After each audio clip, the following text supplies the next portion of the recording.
There is a certain sound that defines the discus ring when greatness is about to happen: the dull scrape of shoes on concrete, the sharp breath drawn just before rotation, the sudden crack of air as steel fingers release their grip and the disc tears itself into flight. For Robert Harting, that sound became synonymous with defiance, with raw emotion channeled into precision, with the refusal to be ordinary in a discipline that demands absolute honesty. The discus does not lie. It measures exactly what the body and mind are capable of producing in a fraction of a second. Harting's career would be built on that truth.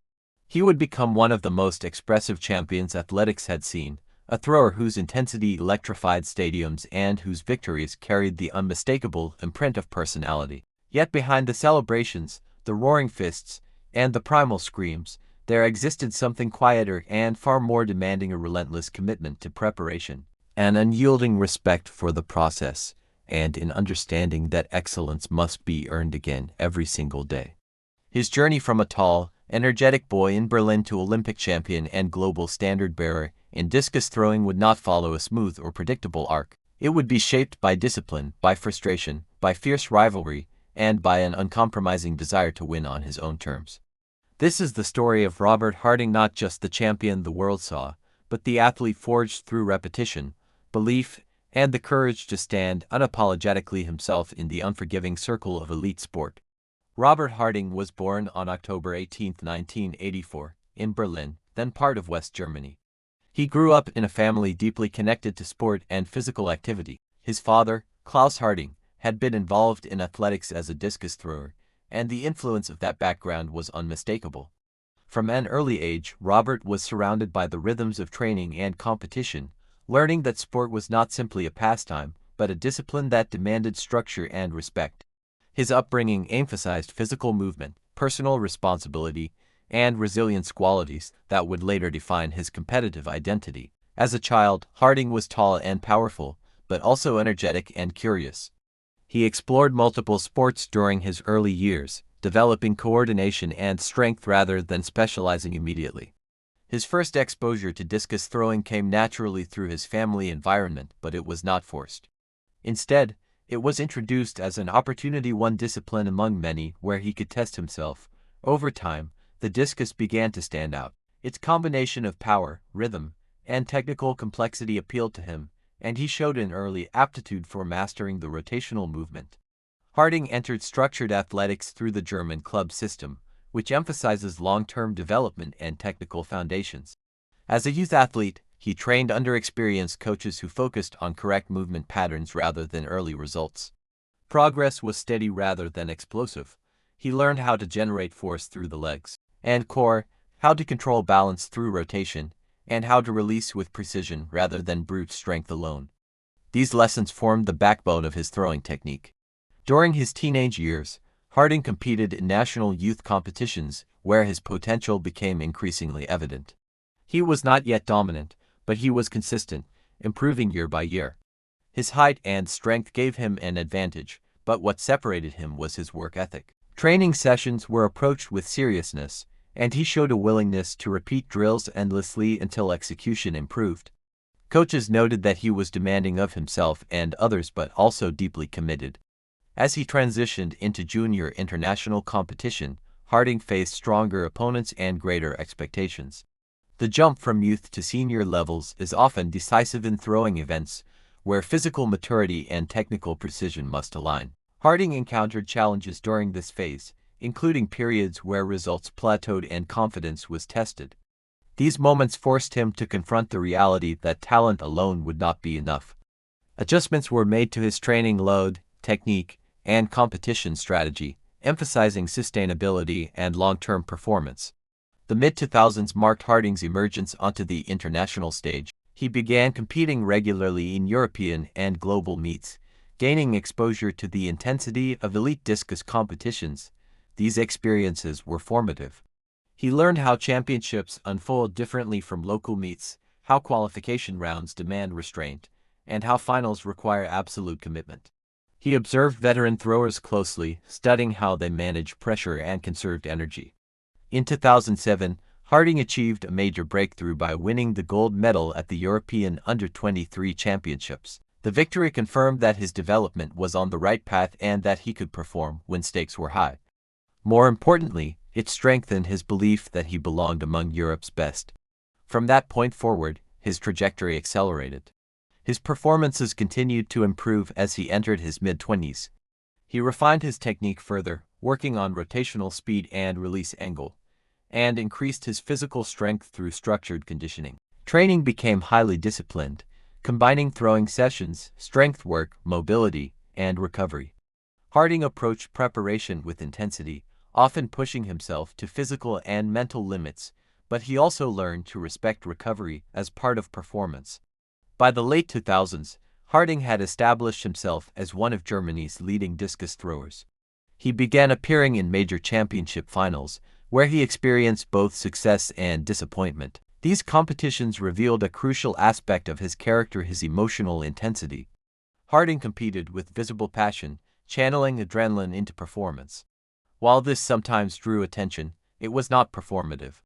It was an authentic expression of how deeply he cared about every throw.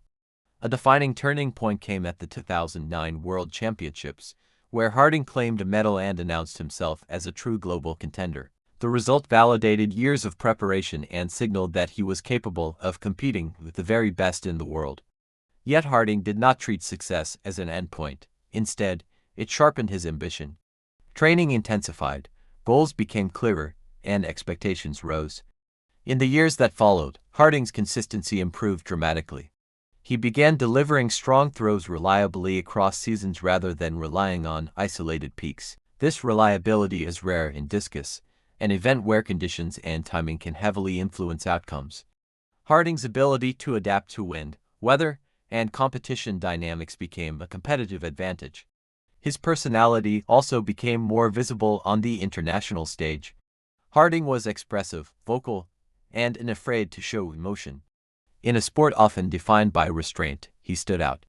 Yet beneath the intensity was a disciplined professional who respected the rules, his competitors, and the integrity of competition. He trained relentlessly, followed structured routines, and demanded accountability within his training environment.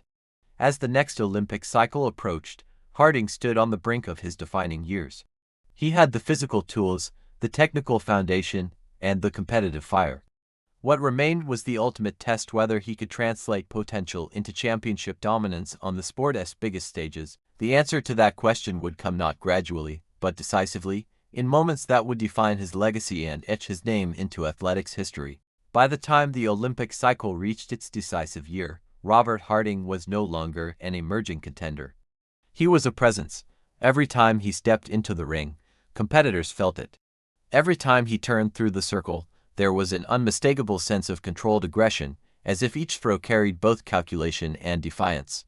The discus ring had become his arena, and he approached it with the seriousness of an athlete who understood that opportunities at the very top are rare and unforgiving. London 2012 was not just another competition. It was the moment when preparation, belief, and personality would be tested under the brightest lights in sport. The Olympic Games have a way of stripping athletes down to their essentials. There is no room for excuses, no margin for distraction. Harting arrived in London physically prepared and mentally hardened by years of international competition. Qualification rounds were navigated with discipline rather than emotion. He understood that Olympic finals are not won early, they are won when it matters most. As the final unfolded, the tension inside the stadium was heavy, every throw carrying the weight of years of work. Harting's performance in the Olympic final was a masterclass in competitive execution. His winning throw of 68.27 meters was not just the longest of the competition. It was delivered with authority. When the discus landed, there was no hesitation, no uncertainty. He knew. The release had been clean, the balance perfect, the timing exact. The explosion of emotion that followed, arms raised, body roaring, fists clenched, became one of the most iconic celebrations of the London Games. It was raw, unfiltered, and unmistakably Harting. Olympic gold changed everything, but it did not change him. If anything, it sharpened his sense of responsibility.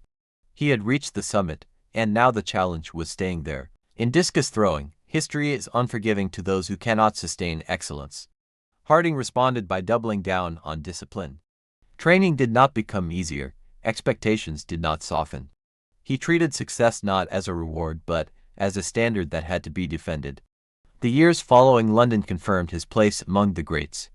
In 2013, Harting entered the World Championships as the reigning Olympic champion, a position that brings pressure unlike any other. Rivals studied him closely, searching for weaknesses. Conditions varied, expectations were immense. Harting delivered again, winning the world title with composure and authority. The victory marked the beginning of an extraordinary run of dominance on the global stage. World Championships in 2015 followed a similar script. Harting arrived prepared, focused, and relentless. He did not rely on reputation. Every round was treated as a battle. His ability to rise when the moment demanded it separated him from the field. With another world title secured, he had achieved something few discus throwers ever managed: sustained global supremacy across multiple championship cycles. European championships added further weight to his legacy. Harting claimed continental titles with the same intensity he brought to global events, refusing to coast or underestimate competition. Each victory reinforced the idea that he was not simply talented, but driven by a deep internal demand for excellence. The discus circle was not a place of comfort for him. It was a place of confrontation, where he tested himself repeatedly against limits. Central to Harting's dominance was his rivalry with other elite throwers, including compatriots and international challengers. These rivalries were fierce but respectful, pushing performance standards higher across the discipline. Harting thrived in this environment. Competition did not intimidate him, it energized him. He believed that sport should be emotional, that passion and intensity belonged on the field of play. For him, expression was not arrogance, it was honesty. Behind the scenes, however, the physical cost of elite throwing began to accumulate. Discus places enormous strain on the body, particularly the back, knees, and hips. Years of explosive rotation and heavy training loads took their toll. Harting began managing injuries that required careful monitoring and adjustment. Training became more strategic, balancing intensity with recovery. Even so, pain became a constant companion. As the Rio 2016 Olympic Games approached, Harting faced one of the most challenging periods of his career. Injury disrupted preparation, limiting his ability to train at full capacity. The certainty he had carried into previous championships was replaced by questions about readiness, about timing, about whether the body would respond when it mattered most. Yet Harting did not retreat. He adapted, focused on what he could control, and arrived in Rio determined to compete with dignity and resolve. The Olympic final in Rio did not deliver another gold medal, but it delivered something equally revealing. Harting fought through pain and limitation to secure a bronze medal. In many ways, it was one of the most honest performances of his career. There were no illusions, no dominance. There was effort, resilience, and pride in standing on the podium once again. For Harting, the medal symbolized endurance rather than conquest. Following Rio, the balance between ambition and physical reality became increasingly difficult to manage. Harting continued to compete at a high level, but the body no longer responded as it once had. Recovery took longer, consistency became harder to maintain. Still, he refused to disappear quietly. Each competition was approached with professionalism, even as he confronted the reality that his peak years were behind him. In 2018, Harting announced his retirement from professional athletics. The decision was not sudden. It was the result of careful reflection, honest assessment, and respect for the sport. He left knowing that he had given everything physically, mentally, emotionally. Retirement marked the end of competition, but not the end of his influence. Beyond the discus ring, Harting transitioned into public life with the same conviction he had shown as an athlete. He became involved in discussions about sport, integrity, and athlete welfare. His outspoken nature, once visible in celebrations, found new expression in advocacy and commentary. He also entered politics, serving as a member of the German Bundestag, where he focused on sports policy and broader societal issues. The competitive fire that once fueled championship throws now fueled public service. Harting's legacy is defined by more than medals. He redefined what a discus champion could look like: emotional, expressive, unapologetically human. He reminded audiences that elite sport is not sterile, that passion and discipline can coexist, that preparation and personality are not mutually exclusive.